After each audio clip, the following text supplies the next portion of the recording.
मौसी की हेल्प करती थी खाना बनाने में। एक दिन वो जब लकड़ियां और फूल चुनने गई, उसने रास्ते में एक सांप ने डस लिया। सांप ने डसा तो, लेकिन वहीं पर एक वैद्य जी आ रहे थे, उन्होंने उस भतीजी को बचा लिया। जब लोगों को लगा कि वह भतीजी बच रही है, किंतु उसका जहर, उस सांप का जहर इतना प्रभावशाली था कि थोड़ी ही देर में उस जहर का प्रभाव फिर दिखाई देने लगा। लेकिन वैद्य जी भी हार मानने वाले नहीं थे। उन्होंने फिर से एक नई जड़ी बूटी लाई, जिससे कि उस विष को दूर किया जा सके, जैसे हम शिक्षक हार नहीं मानते हैं। जैसे ही साधु ने उस दूसरी जड़ी बूटी को उस बच्ची को पिलाया, बच्ची को होश आ गया, किंतु होश आते ही वह मूर्छा खाकर गिर पड़ी। वो मूर्छा खाकर गिर गई।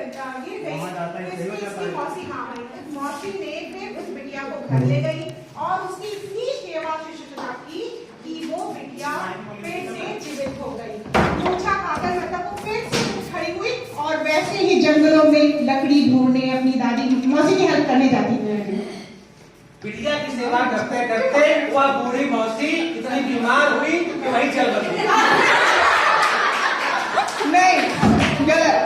बूढ़ी, अगर कोई हम अपने बड़ों की सेवा करेंगे, बड़े हमने हमारी मौसी ने हमारी सेवा की थी, तो हमारा भी फर्ज बनता है। उस भतीजी ने सोचा, अरे मेरी मौसी इतनी बीमार है, वो मर नहीं सकती, उसने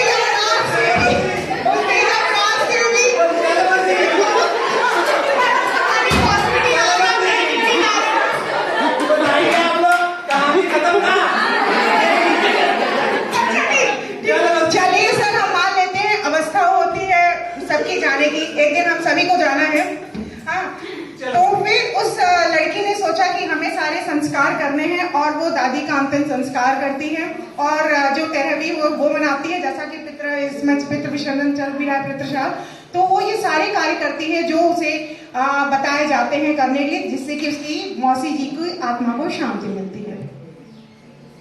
इसी के क्रम में वह बारी बारी से अपने आस पड़ोस के सारे मंदिरों में संध्याकालीन प्रार्थना करने जाने लगी।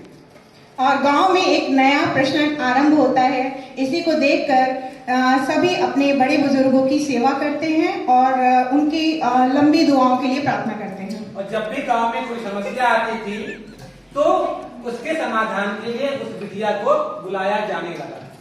एक तरह से वो बिटिया बहुत ही अच्छी बिटिया बन गई और हमें कोशिश